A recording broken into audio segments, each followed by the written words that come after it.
संसद में कुछ दिन पहले वक्फ अमेंडमेंट बिल पास किया गया। केंद्र सरकार ने इस बिल को दोनों ही सदनों में पेश किया और दोनों ही सदनों में ये बिल पास हो गया। बहुत जल्द कानून बन जाएगा।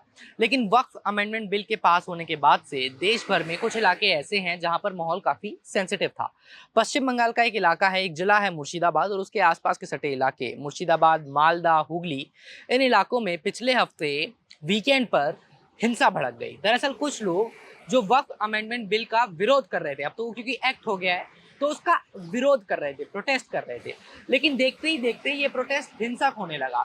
लाठियां चलने लगी, पुलिस के ऊपर पथराव होने लगा। पुलिस ने परिस्थितियों को कंट्रोल करने के लिए लाठी चार्ज किया, सेंट्रल फोर्सेस को इन्वॉल्व होना पड़ा। ये वॉयलेंस धीरे धीरे इतना बढ़ गया कि एक पिता और बेटे की जान चली गई। मॉब ने, भीड़ ने मिलकर, एक बाप बेटा जो कि क्ले से, चिकनी मिट्टी से मूर्तियां बनाया करते थे हिंदू भगवानों की, उनको मौत के घाट उतार दिया। पीट पीट कर उनकी मॉब लिंचिंग कर दी गई। इसके अलावा गोलियां चलने के भी इंस्टेंसेस सामने आए। कुछ इलाकों में गोलियां चली, कुछ लोगों को गोलियां लगी, कुछ लोग जख्मी हुए। कुल जमा 3 लोगों की इस पूरे प्रकरण में मौत हो गई है। परिणाम ये हुआ कि इस पूरी हिंसा के कुछ घंटों बाद मुर्शिदाबाद के इलाकों में जो हिंदू परिवार थे उनको अपनी जान का खतरा लगने लगा और उन सभी ने मुर्शिदाबाद छोड़कर नजदीकी जिले मालदा के एक स्कूल में जाकर पनाह ली। अब उस स्कूल को एक तरीके से आप ये कह सकते हैं सुरक्षित जगह बताया गया है, जहां पर सेंट्रल फोर्सेस के तमाम जवान तैनात हैं और बहुत से परिवार अभी मालदा से वापस मुर्शिदाबाद आने में कतरा रहे हैं। पश्चिम बंगाल के गवर्नर का इस पूरे प्रकरण पर क्या कहना था, एक बार आपको सुनाते हैं। Raj Bhavan Core Group has been monitoring the situation in Murshidabad and other violence hit areas on a real-time basis. Discussions have been held between the governor and the chief minister. Government of India, Ministry of Home Affairs is watching the situation diligently, effectively. Situation reports have been gathered from the law enforcement authorities, including the BSF and the local police. The Government of India, Ministry of Home Affairs has deployed central forces in sufficient numbers and more reinforcement is ready for any action anytime.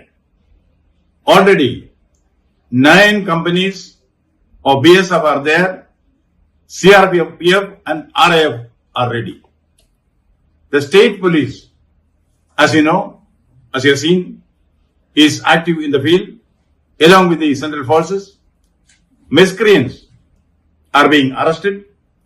Timely help is given by the central forces for those who are in distress.